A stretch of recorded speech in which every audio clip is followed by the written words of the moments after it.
बड़ा सुंदर मोहर लगल बिया और कहा तरीके से पति देव कहा तरीके कि सुन ना ठीक बात जा कि चढ़ते दशहरा तू ससुर से ठीक बजा अरे जाए जाए कहले बड़ू पूजो न कोई ऐसे न उल्टे बोला मार के जा आई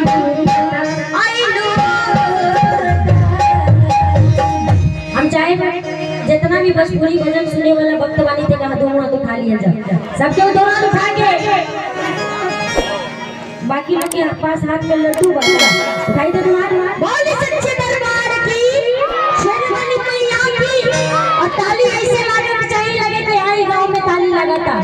ऐसा ना कि हम चाची जी के घर के खापरा छूटता ऐसा को ना होए तो चाहिए ताली ताल के साथ बजेगा तो अच्छा लगेगा तो उठाई दे मसी नहीं उठा के तुम प्रबंधन में हाथ उठा के और ताली साथ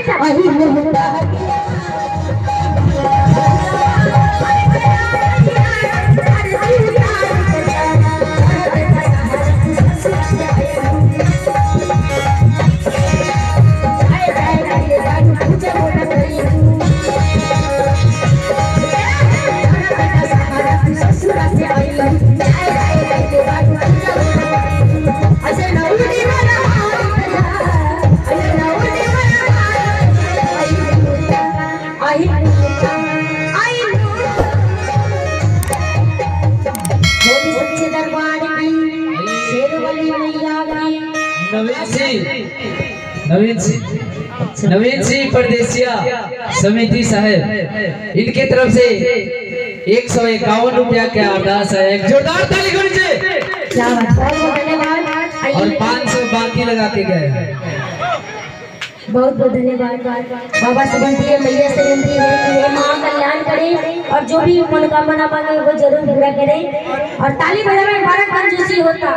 हम लोग गवर्नमेंट कंजूसी करे आ रहे चाची जी सबसे कमी होने से होता देखो उठाई दूना से बोल सच्चे दरबार की